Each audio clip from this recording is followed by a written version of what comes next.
গতকাল রাত থেকেই মেঘ ডাকছে, বৃষ্টি হবে যে কোনো সময়। বৃষ্টির জন্য মানুষের আহাজারি চারদিকে। এবার আকাশে মেঘের গর্জন মানুষের মনে প্রশান্তি এনে দিচ্ছে। ধরণী অধীর আগ্রহে অপেক্ষা করছে কখন এক পশলা বৃষ্টি এসে জুড়িয়ে দেবে তার প্রাণ। সেই সাথে অপেক্ষা করছে মানুষ, অপেক্ষা করছে অন্তরাও। জুয়েলের অপেক্ষায় আছে অন্তরাও। জুয়েল কথা ভেবেই গাল লাল হয়ে গেল অন্তরার। অন্তরা চাইতেই 3 ইঞ্চি খাটো জুয়েল, তার এতটুকু খুঁত আড়াল করতেই যেন অন্তরাকে মনে প্রাণে উজাড় করে ভালোবাসে।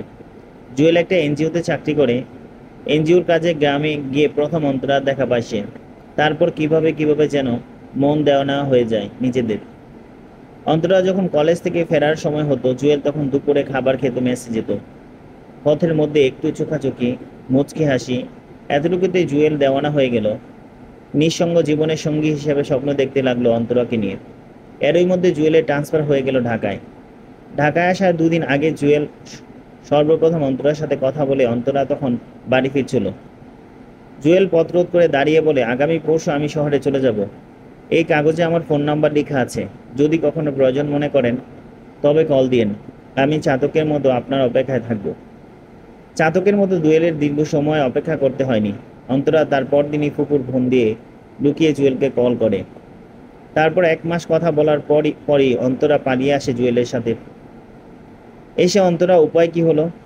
4 বোন হওয়ার জন্য বাবার মৃত্যুর অনুপস্থিতিতে সারাদিন দাদি ফুপুর গাঞ্জনা শুনতে শুনতে অন্তরার এক প্রকার কান পচে গেল।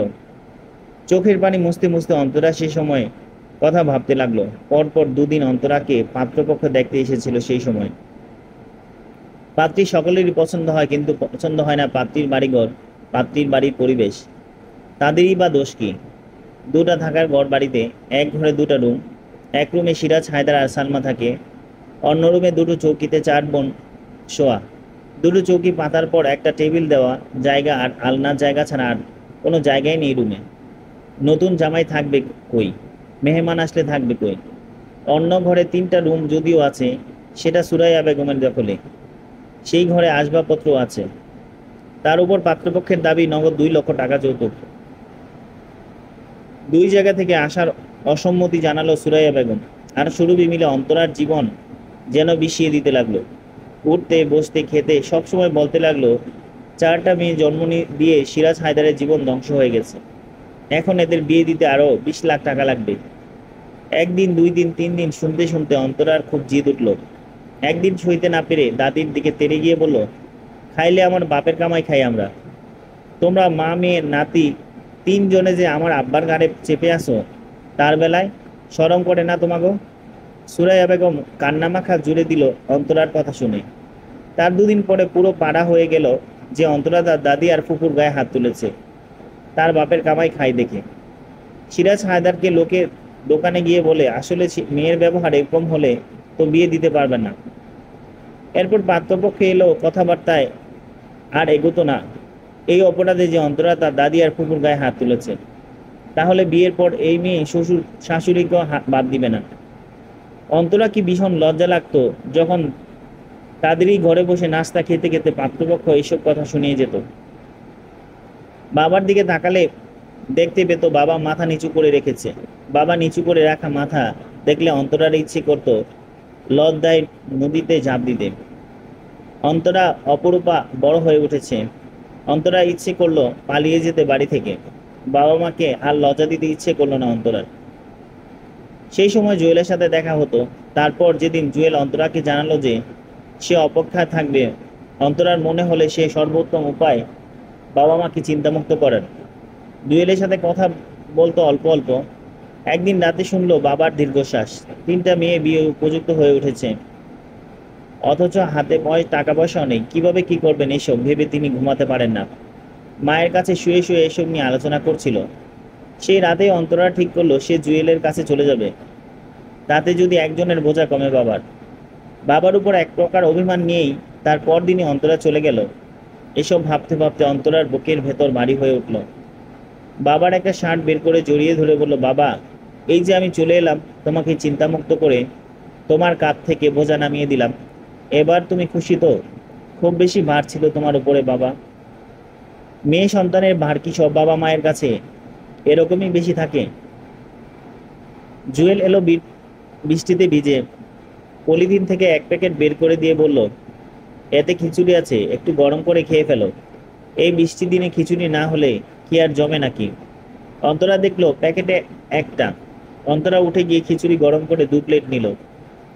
জুয়েল নিজের প্লেট দেখে বলল, আরে আমি খাবো না অন্তরা, আমার খুব গ্যাস হয়েছে পেটে, না হলে তো 2 প্যাকেটই নিতাম। অন্তরা হাসলো মিষ্টি করে। অন্তরা জানে জুয়েলের পকেটে টাকা নেই, এই জন্য 1 প্যাকেট এনেছে। জুয়েল 1 প্লেটে সবটা ঢেলে দিয়ে একটা শসা কেটে দিল। অন্তরা 1 লোকমা নিয়ে জুয়েলের মুখের সামনে ধরলো। জুয়েল হেসে বলল, এত মায়াবী কেন তুমি? অন্তরা হেসে বলল, আগে খান পরে কথা। জুয়েল 1 লোকমা খেলো, তারপর 1 লোকমা ও নিল। অন্তরা নিজে হাতে খাইয়ে দিল নিজে। তারপর অন্তরার খাওয়া শেষ হলে বলল, এবার আমাকে বাদ দাও। অন্তরা চোখে পানি চলে এলো। এরকম যত্ন করার মানুষ তার কপালে থাকবে কেউ কি ভেবেছিল কখনো? অনামিকার মোবাইলটা অপরূপার হাতে পড়ে গেল রাতে। অনামিকার বালিশের ভেতরে ভাইব্রেট হতেই অপরূপা চমকে উঠল ঘুম থেকে। কিসের এত কম্পন বুঝতে না পেরে হাতাতে লাগলো চারদিকে। হাতাতে হাতাতে অনামিকার বালিশের ভেতর হাত দিয়ে দেখলো একটা মোবাইল। চমকে উঠে মৃত আর্তনাদ হয়ে উঠল অপরূপা। স্ক্রিনে ভেসে এলো জান লেখা। অপরূপা ফোনটা যথাস্থানে রেখে দিয়ে আবারও শুয়ে পড়ল। উঠানে টয়লেটে গিয়েছিল অনামিকা। টয়লেট থেকে এসে কাঁথা গায়ে দিয়ে শুয়ে পড়ল অনামিকা। অপরূপা অন্য চৌকি থেকে লক্ষ্য করলো কাঁথার ভেতর দিয়ে হালকা আলোয় বিচ্ছুরিত দেখা যাচ্ছে। উপর হয়ে শুয়ে শুয়ে অপরূপা ফুঁপিয়ে ফুঁপিয়ে কাঁদতে কাঁদতে লাগলো বাবার কথা ভেবে। বাবা যদি শোনে মেজো আপাও কারো সাথে সম্পর্কে জড়িয়েছে, তবে বাবার বুকটা ভেঙে যাবে। বাবা হেরে যাওয়া মুখটা ভেসে উঠছে অপরূপার চোখের সামনে।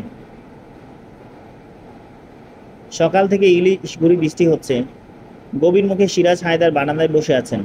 বৃষ্টি কন্যার আগমনে উঠোনে 1 হাঁটু কাদা জমেছে। পিচ্ছিল হয়ে আছে বাড়ির সামনে রাস্তা।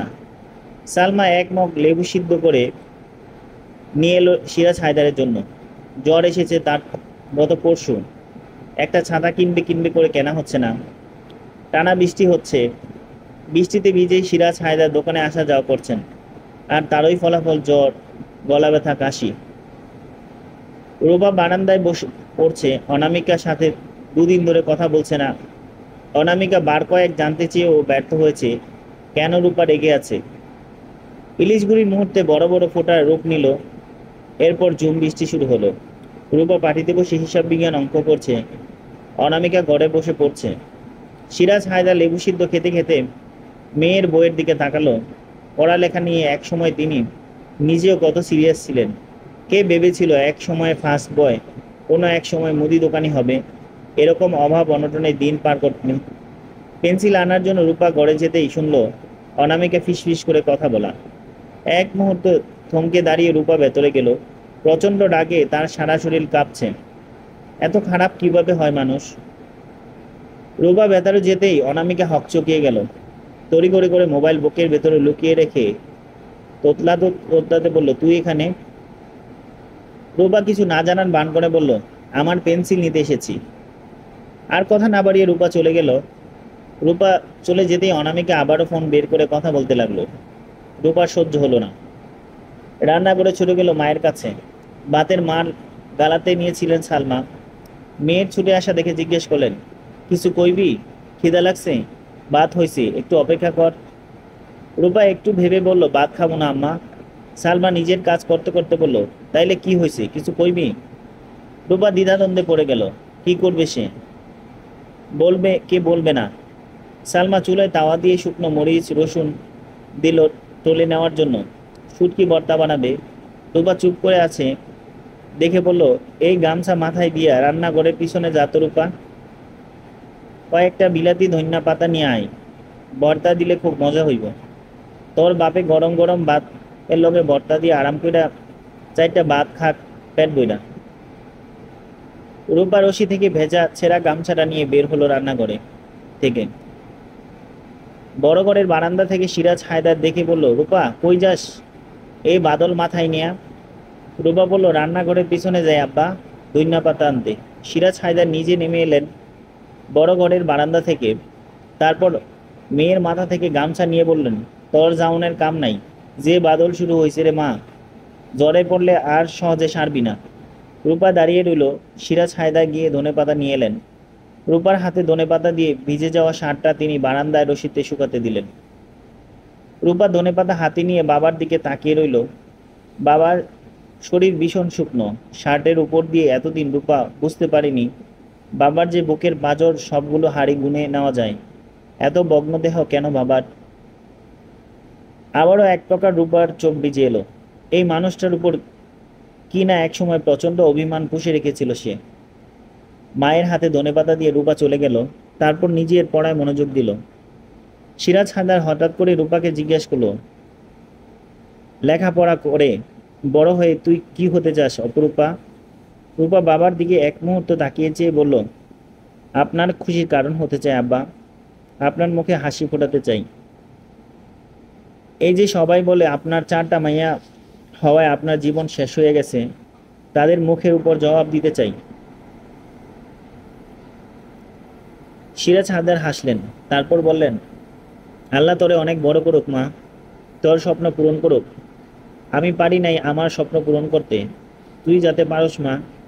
আমারও অনেক ইচ্ছা আছিল কলেজে পড়ানোর, অথচ হইলাম মুদি দোকানি। রূপার বুকের ভেতর ব্যথাটা আবারও নাড়াচড়া দিয়ে উঠল। এক বুক হাহাকার বুকের ভেতরে জংকার তুলতে লাগলো। এমন কেন মানুষ? অন্তরা আপা, অনামিকা আপা, এরা এরকম কেন হলো? কেন বাবাকে বুঝতে চেষ্টা করলো না এরা? রূপা উঠে গেল মায়ের কাছে।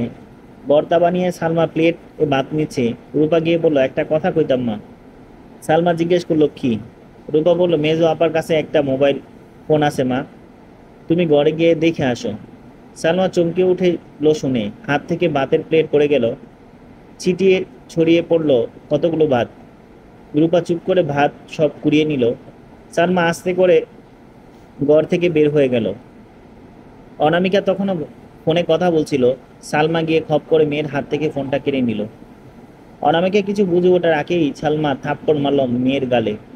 তারপর গম গমে গলায় বলল, আদর যত্ন কইরা আমি ঘরের মধ্যে কালসাপ পুষি, আল্লাহ এই দিন দেখানোর আগে আমার মরণ কেন দিল না? বড় যন্ত্র আমার মুখে চুনকালি মেখে দিছে, এবার তুইও দে। সিরাজ হায়দার ঘরে এসেছিল একটু বিছানায় শুবেন কাঁথা মুড়ি দিয়ে। বিছানায় যাবার আগেই শুনলেন সালমার কথা। পা থেমে গেল তার, হৃদয় স্পন্দন বেড়ে গেল এই মুহূর্তে। ছুটে এলেন ভেতরের দিকে। সালমা কেঁদে দিয়ে বলল, শুনছেন আপনি? আপনার অন্তরা মতো এই মাইয়াও আপনার মুখে চুনকালি দিব? এই দেখেন মোবাইল চালায়, ভাত পাই না খাইতে আমরা, আর ও মোবাইল চালায়। এই জন্যই নি মায়ে করে পড়ালেখা করাইতেছেন আপনি। সিরাজ হায়দার মেয়ের দিকে ছল ছল চোখে তাকালেন। বুকের ভেতর তার ব্যথা ঢেউ উঠেছে। এ কি হলো তার মেয়েদের? তিনি কেন এরকম অযোগ্য পিতা হলেন যে মেয়েদের সামলাতে পারে না? নাকি এইসব তারই পাপের ফল? কান্না ভেজা স্বরে সিরাজ হায়দার মেয়েকে বললেন, যার লগে কথা কইতাছস তার বাপ মায়েরে নিয়ে আইতে কইস। আগামী 2 দিনের বেতন আমার বাড়িতে আসে। একজন আমার মান সম্মান শেষ করছে, তুই সেই পথে হাঁটিস না মা। অনামিকা থরে থরে কাঁপতে লাগলো। কাপা হাতে শাহেদকে কল দিয়ে সব বলল। শুনে শাহেদ বলল, অনামিকা, আমি আমার বাড়িতে তোমার কথা আরো আগেই জানিয়েছি, কিন্তু আমার আব্বা আম্মা ব্যাপারটা মাইনা নিব না। এই সম্পর্কে তাগো মত নাই। আমার পক্ষে সম্ভব না বাপ মা নিয়ে আসা। অনামিকার পায়ের নিচে মাটি সরে গেল যেন। মাথার ভাঁজ ভেঙে পড়ল শাহেদের কথা শুনে। তবে কি সব অভিনয় ছিল? কিসের জন্য এই অভিনয়? জুয়েল বাসায় ফিরে অন্তরাকে বলল, আমার একটু গ্রামে যেতে হবে অন্তরা, ফিরতে 2 দিন লাগবে। অন্তরা বাধা দিল না। গ্রামে যাওয়ার পর জুয়েল 1 সপ্তাহ ফিরল না। জুয়েলের ফিরে আসার যত দেরি হচ্ছে, অন্তরার জুয়েলের প্রতি জমা বিশ্বাস ভালোবাসা কমে গিয়ে অবিশ্বাস জন্ম নিতে শুরু করেছে। কলের উপর কল দিচ্ছে অন্তরা, কিন্তু ফোন বন্ধ। অচেনা শহরে অন্তরা যেন অথই সমুদ্রে পড়ে গেল। চলবে। গল্পটা ভালো লেগে থাকলে এই চ্যানেলটাকে অবশ্যই সাবস্ক্রাইব করে দিবেন, আর লাইক কমেন্ট শেয়ার দিতে ভুলবেন না। সে পর্যন্ত ধন্যবাদ সবাইকে।